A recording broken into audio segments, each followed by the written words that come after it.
My First Million, hosted by Sam Parr and Sean Purry, is brought to you by the HubSpot Podcast Network, the audio destination for business professionals.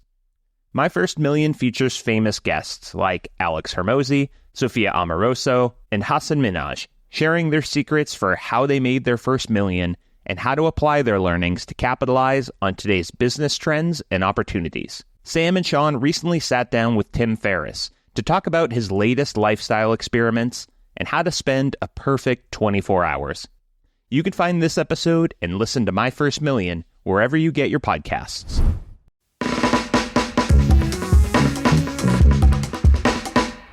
Hey folks, we're back with the Science of Scaling podcast. My name's Mark Roberge. If you followed my work, you know I'm a passionate entrepreneur. I love startups, and I love helping startups generate revenue. That's what this podcast is about. With the help of the best sales leaders from the best tech companies in the last decade, we're going to unpack all the issues, all the challenges, all the opportunities with doing just that. So I'm excited for today with Ange McManamon. She's the VP of Sales over at Crunchbase, where she started a couple of years ago. We're going to unpack a very important arc of our economy and a few years in tech. And that was going from 2020 and 2021, arguably the biggest bull market in the history of tech, leading to 2022 and 2023, arguably one of the biggest down cycles. And what does that mean for a sales leader? What does that mean for the pressures they're getting from their CEO, from the leadership team, from the board? How do they manage expectations? What does that mean for the culture of their team? What does that mean in terms of the pivots they need to make with their product, with their value prop, with their target customer? It is and was a stressful time. I am so thankful to Ange for her transparency, for her vulnerability to talk openly with me about that. So we all can relate to it, we can all take an exhale, and we can all learn how to navigate these tricky times. Let's dig in with Ange. This is going to be a lot of fun. It's going to be a therapy session, everyone. I think every sales leader is in the same boat. A couple years ago, having this crazy hyper-growth mandate, only to have that completely changed in the last year. And that's something you, like everyone else, went through, Ange, and that's what we want to unpack. Why don't you set the scene? Sure. So we're probably all very familiar with this scenario, right? You're hired to grow revenue extensively, and you're hired to either prove yourself pretty quickly, as we are in the VP level and up. And 2 to 3 years ago, there was a lot of money coming in. There was a lot of revenue in my area, right? So sales enablement and focusing on tools that help people do their jobs better. Crunchbase was launching a new product, enterprise software. We'd been around for a while, and our private company data has really established us into the go-to place for that sort of data. And we wanted to start helping teams, not just sales teams, but teams that really prospect and want to find new leads, if you will. And so we started offering our enterprise software, and that's where it was my mandate to come in and build the team, grow the team, and then obviously make it successful. So we got this shiny new thing. Let's hire a ton of people, and let's not just hit numbers, let's exceed numbers and prove to the board that we have this legitimate second business, if you will. Give us a sense of scope, whether it was revenue or like the sales team size when you entered, and then what were you asked to build it to within that first year? Yeah, I think we were probably 7 or 8 people when I got there. We had those people that were starting to test the waters, if you will. And so my mandate over the next, 6 months to a year was to hire a team of 35 plus. What was the trigger or driver of that desire for growth? Was that coming from some new VC, or was that coming from the founder that wanted to raise a big round and justify? What triggered that desire? That's a really good question. And I think it was coming off of a really probably good 1 or 2 years and trying to get another round within the next year. So yeah, I think that's important context. If we were to be faced with this again, we need to know how to deal with it differently. So before we go there, just give us the quick flyover on how you handled this. I think first it was really looking at the plans of, okay, what do we want each person to produce, right? The minimal viable production from each SDR and AE. So I was in charge of the SDR team and the account executives.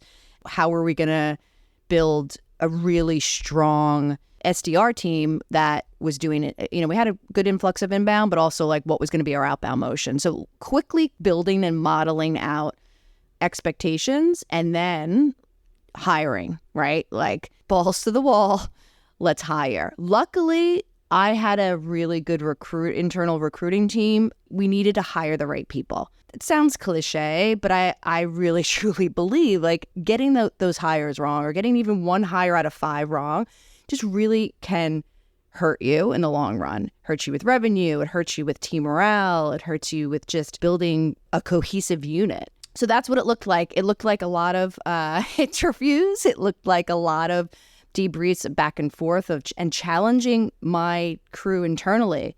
Like, do you think this person's really going to do the job we put in front of them? Do you think they're going to have that grit? Do you think they're going to be able to honestly handle change? And I know that's a given in the startup world, but I always have to remind people, like, this is where we're at. We're not a public company, right? We're not going to always be headed in the direction that I tell you all the time. Like, we may steer to the right, we may steer to the left. And you have to be okay with that. You have to be agile enough to be like, okay, I still see the focus, I still see the end goal, but we may be going back and forth a little bit, if that makes sense. Totally. And I want to unpack 3 things in there that are relevant to our founder listeners today, even around the modeling, the mobilization of the hiring application flow, and hiring for change, right? And let's start with that one, because every startup, they have to screen their reps for the ability to do that. Like in a startup, things are going to change fast.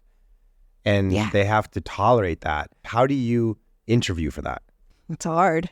I'm going to be very honest. That's a hard one because a lot of people tell you what you want to hear. Sellers are great at that. That's the problem. I mean, that is the problem. I can try and see through some of it, but God, it's hard. So I like to talk about adversity and what they've gone through, like anything that they've gone through in the past 6 months, 9 months that really challenged them and how they dealt with it. That's a good indicator. Sometimes I will say really junior people have a hard time answering that question because I don't know if they see a lot as adversity or challenges. And a little bit more senior, like account executives usually can give me a pretty solid answer there. I like to ask, what's their biggest career mistake so far and what would they do to change? Again, it's not completely related to being in a startup world, but it is being able to think, all right, could we have done something different? Maybe my idea wasn't that great. Maybe the way in which I got to, point B wasn't great. I like that because I feel like they're a little bit more open as an individual. I love it. That's great. It's a hard one. I agree. So let's go over to the modeling part. You mentioned you had to put this together. Like, I'm going to hire a bunch of SDRs. What's the quota? Like, how do I model this? I don't have to hire a bunch of reps. What's the quota? This is a brand new business. How did you come up with those? It was really hard. I mean, that's the most hard for me. I struggle with that in my career because a bit of it is a guessing game when you have such a new product.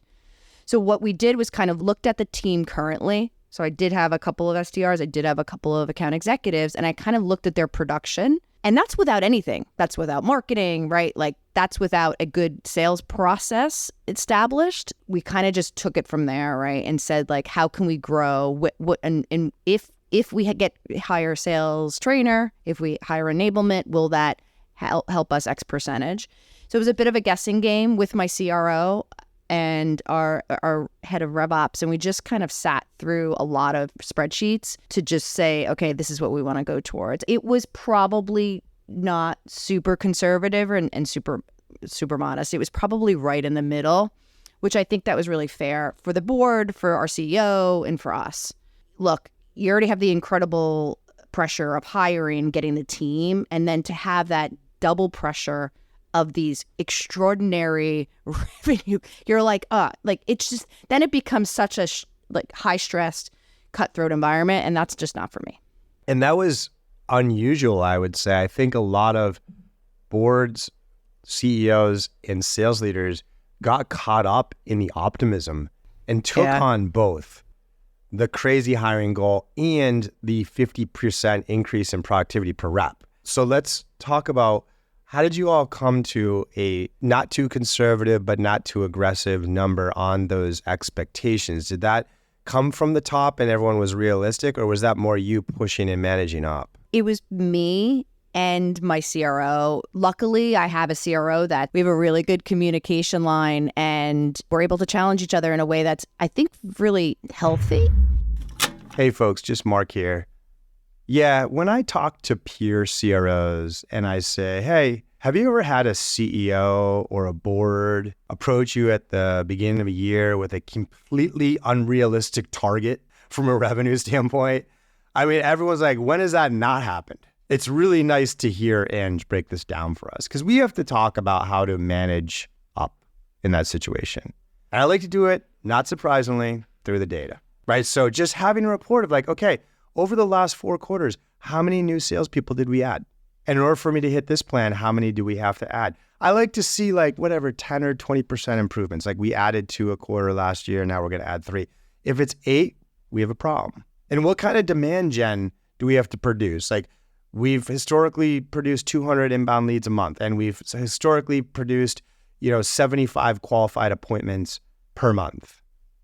And if you do the math with a similar close rate, we need to 5x that in 1 month, right? So it's just like, you start to put the math together and you educate up, and some boards and CEOs will compromise. They're like, okay, I get it now. I get how the revenue math, and I get how I can hold you accountable to increasing close rates by 10% or increase demand gen velocity by 10 or 20%, but I get why a 400% increase in 1 month is unrealistic. And then others will just be like, I don't care.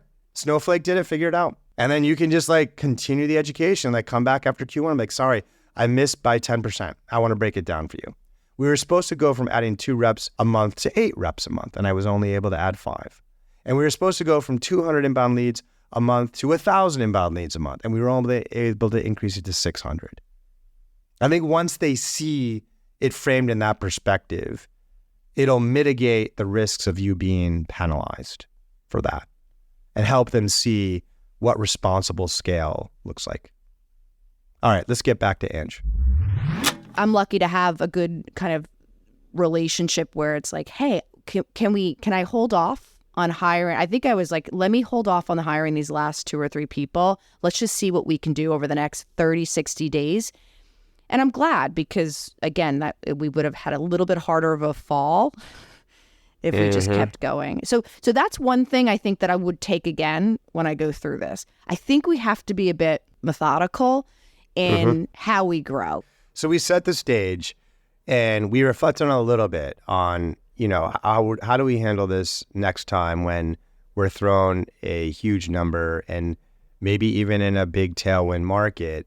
But let's keep pulling on that. So you go through this. So give us the therapy session now. When did this start to unwind? What did that feel like? How did you know?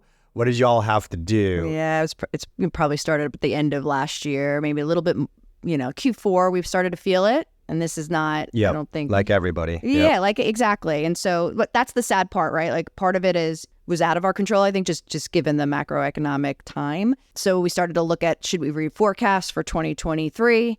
And I started to see a big disparity between my top performers and my low performers.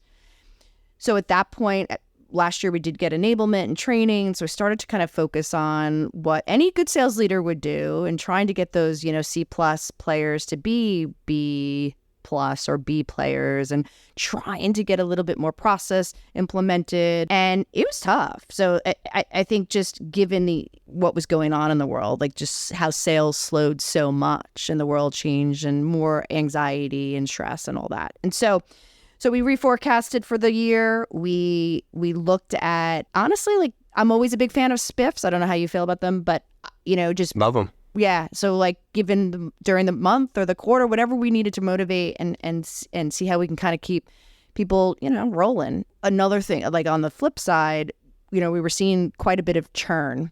I think that's when we looked at mid-year and said, okay, well, we might have to get this team smaller. Mm-hmm. You brought up something interesting, which was as you started to see this, one of the signs you saw was a bigger disparity between your top performers and bottom performers. Can you unpack that? So a couple things. Those salespeople that are just, they do what they need to do. They're hard to find. They're a diamond in the rough, but they're there. And those people kept doing it. Those people kept doing the hustle. Whereas the other people needed more help. They needed more motivation. They needed more guidance. I just saw like that disparity, right? Like I needed so much more extra attention on those lower performers, and it wasn't immediately helping, right? Like doing training, doing things that we thought we could see results quickly. I wasn't getting there. It's very interesting. I'm not surprised about the lower performers. Are the top performers like working harder or differently to maintain their performance as the economy changes? Or were they hitting 250% a goal before because they were working equally hard and now they're still hitting, but it's more like 110%? Like, help me understand that. I think they got smarter. I think they got more creative. I think my team was set up where you could upsell and expand your current customers. I think that's where you had to lean in. You had to really go back to that. This is what I grew up on, but that relationship selling of, do you have a really good relationship with this client? Are they utilizing us well? Do they actually need more support? And do they have a bigger team or maybe they need more seats? I saw a bit of that, which I think is just, smart, right? It's just, and I think, to your point, I think they were always hitting, 150%, 150 to 200. Now they were hitting 100 to 125. They dropped too, but they were still doing it. They were still getting the job done. Hey folks, just Mark here. Actually, this is an underutilized diagnosis strategy, especially in times like this that Andrew's speaking about, where we probably had an economic issue affecting the company. It's often when you miss the number, you're like, is this the economy? Is it our product? Is there new competition? Or is it just we're executing poorly? And one of the sources of really interesting insight and accurate diagnosis is, tell me about your top performing reps and how they're doing. Tell me about the people who've been on the floor for 2 to 3 years. Let's look at their numbers. Because if we're missing, but the top 5 reps who've been here and always hit are still hitting, you got an execution issue.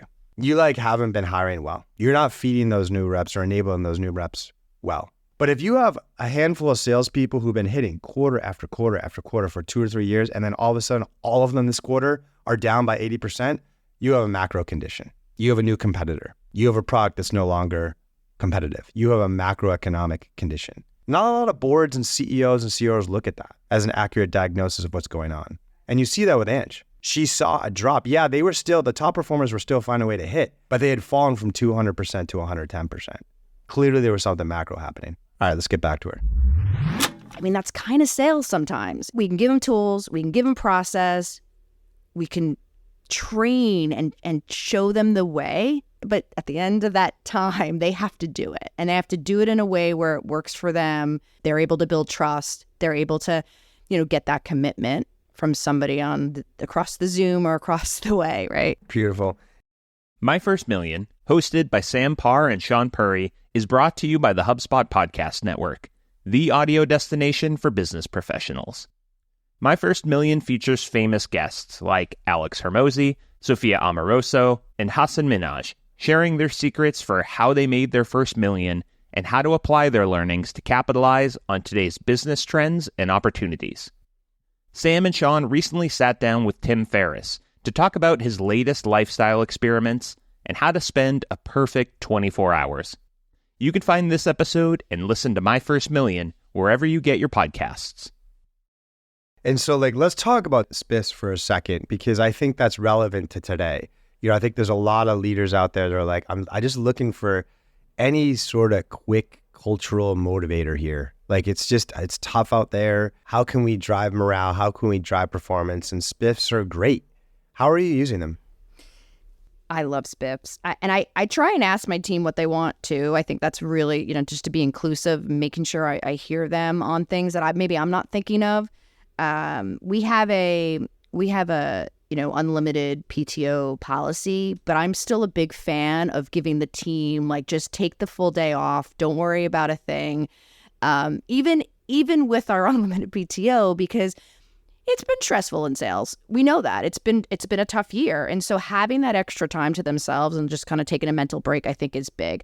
Big fan of that. Love team goals too. Like, hey, can we all get to a certain number, right? Like, I recently took over our customer success team. And so I want them to be a more cohesive unit. There's always been this sales versus CS kind of tension in the world, not just where I am at, but in the world. It's like, how do we draw those teams closer? Trying to work together on deals that we think are really valuable and they need help earlier on than just the kickoff call. Hey folks, just Mark here. I love using spiffs here, just like Ange. Now, there are certain best practices around that, and I love it when other smart people not related to me come up with the same thing, because it gives me more conviction for the idea. And I've used this quite a bit. And what you're hearing from Ange is the usefulness of team-based spiffs over individual spiffs. I remember I ran contests for years, every month, and they are always team-based. Yeah, it's these 4 people against these 4 people against these 4 people with a really fun, like, it's like whoever comes up with the most sales together or whatever, and a really fun team prize, like going on a dinner cruise or going to the casino in a limo, and they're taking pictures, and what a great cultural additive.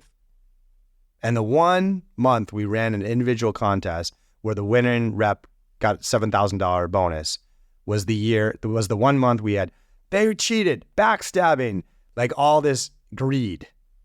And so that's what you're hearing from Ange here is like, lean into the team base with the spiff. It makes it fun. It allows you, without having to change the annual comp plan, to drive specific behaviors that you want from the team based on the current diagnosis of what's happening out there. And make sure that you are showing that on a daily basis, like a dashboard goes out every single night so people can see it. Spiffs are an amazing way to drive short-term diagnoses and the need for skill up-leveling. So lean in. All right, let's get back to Ange. So incentives like that, where I think is kind of fun to get groups together and really that those team-based, they're commission-based. So on their individual performance, they're getting money, and they do have accelerators, which I think are important. So I tend to lean on the team-based spiffs to help just culture morale. I love that so much. I think that's spot on. So, all right, now that we have painted the context, let's take the opportunity while the wound is still fresh and reflect and be like, how will we do it differently next time? Okay, and next time can come in a couple different flavors. It's highly likely there's hopefully a lot of listeners that are a year or two away from getting a cool growth round, having a growth VC come in, and having a lot of pressure to grow at a pace what feels like is perhaps irresponsible and unrealistic. So, like, reflecting on what you just went through, what are some things you could do to manage that? And then related, like, hopefully in the next, 5 to 8 years, we have another crazy economy and we're all stuck up in the hype. I can't wait. Yeah, it's easy to think about it now, but like, we all believed it. And so like, how will you check yourself? You know what I mean? Like, how can we avoid that next time? So again, while the wound is still fresh, let's kind of reflect on that. There's certainly endorphins in that whole thing you just talked about.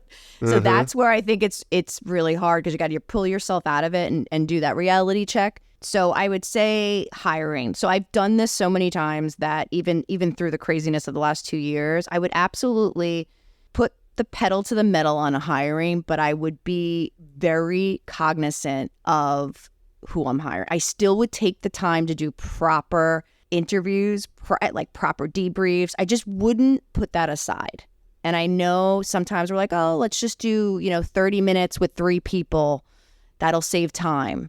no, let's not do that. Let's just, and I know it's so time consuming. So I really think hiring fast, but constantly looking at the talent that was hired and making, if you need to make that, decision that it's not a good fit, do it quickly, right? Hire fast and fire faster. Like we've all heard that. Hey folks, just Mark here. Yeah, this is what a smart sales leader sounds like. It's not that you walk into a board meeting and you miss and you're fired. They want to see how you're handling the miss. And if you walk in and you're not transparent, you're say, yeah, we missed, but look at the pipeline for next quarter. That really starts to lose credibility for me. I want to see how you're diagnosing it, and I want to see where your plan is. It's like, okay, we missed because of macro conditions and a fall off on sales budgets within tech.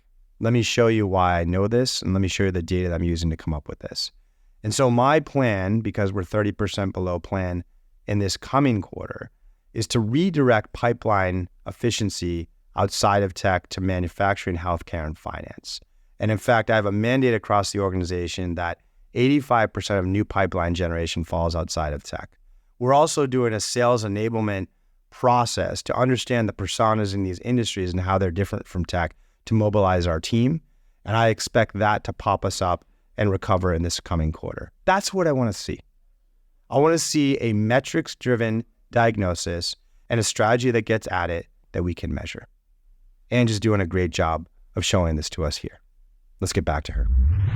I'll always push back to my executive and the board if they're pushing on me to hire so fast. Because I know in the long run, it's not going to be worth it for revenue, for culture, for anything that you want to get done. So again, I'm kind of talking out both sides of my mouth. I will hire fast, but I will be very particular with how it's done and who is hired.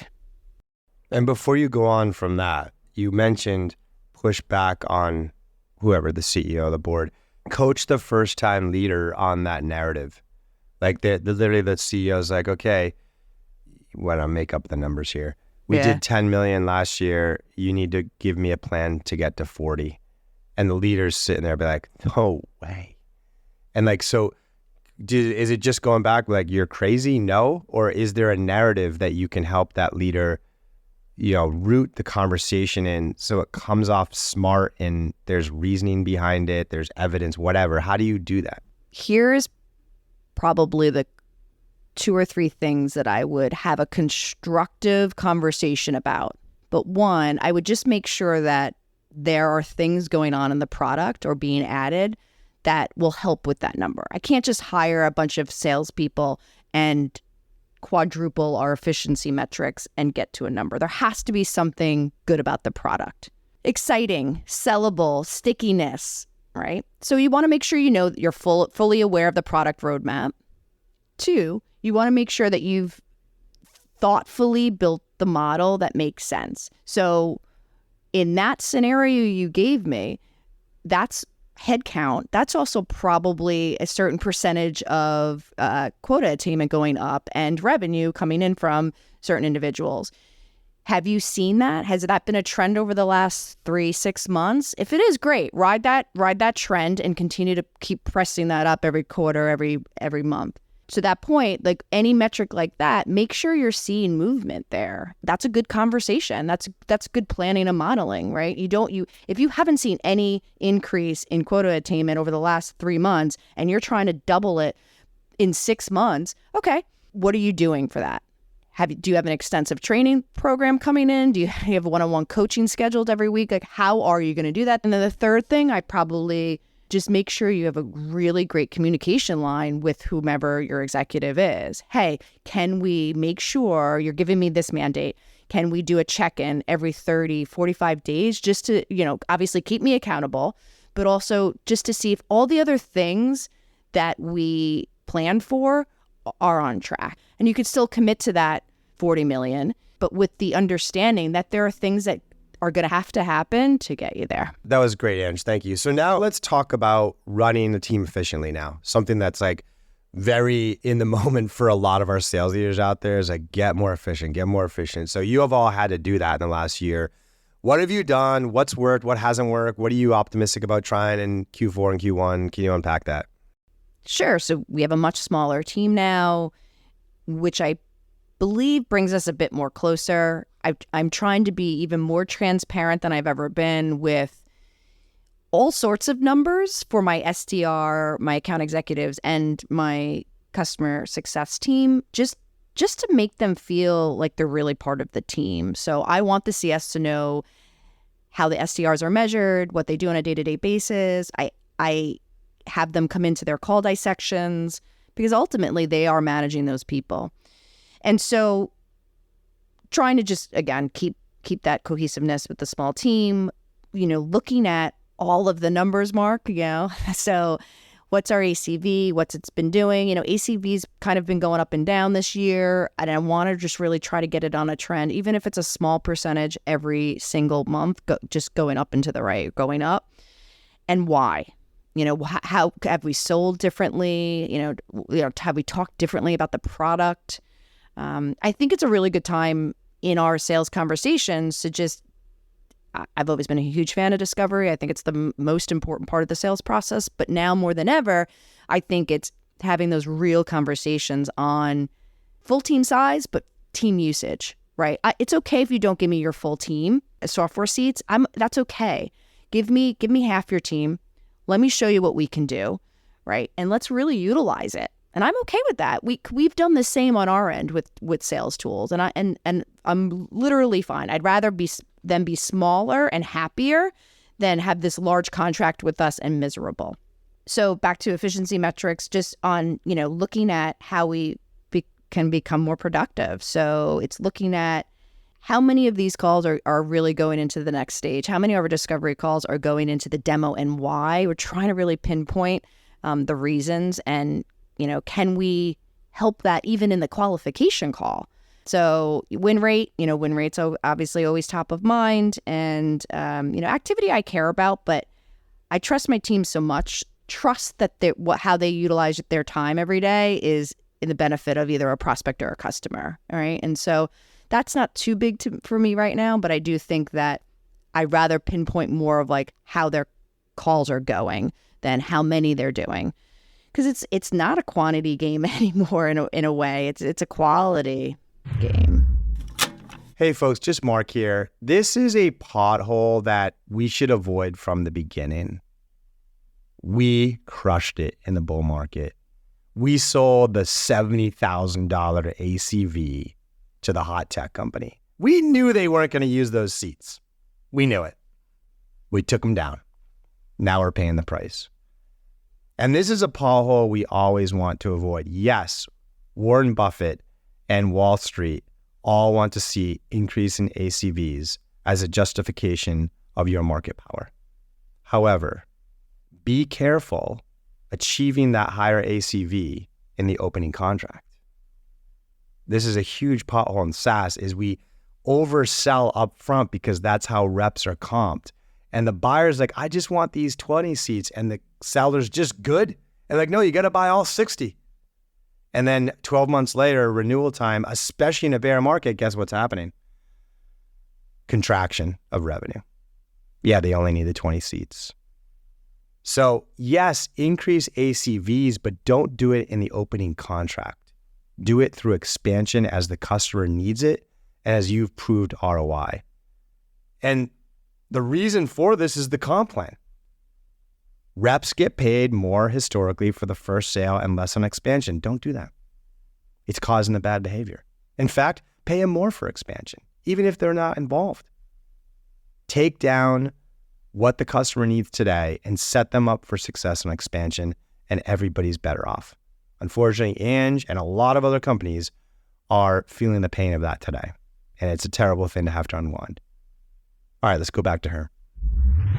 I think that's an amazing place to end up, Ange, because I kind of feel like our listeners, especially our sales leaders, are like nodding their head the entire time you're talking today, Ange, because I appreciate you being open and revisiting all these moments and kind of being vulnerable on that, because almost every company's gone through it.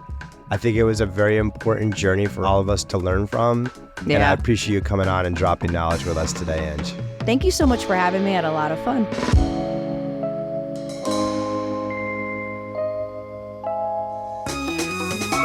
All right, that does it for me, folks. I'd like to thank our showrunner, Matthew Brown. Editing support comes from Pizza Shark Productions. Of course, I want to thank HubSpot for Startups and the HubSpot Podcast Network for keeping the audio on. And by the way, if I'm a huge fan of feedback. And so get this, if you're listening on Spotify right now, check your phone, see that Q&A field? That's a direct line to me and our show. So let us know what you think. All right, I'll see you next week.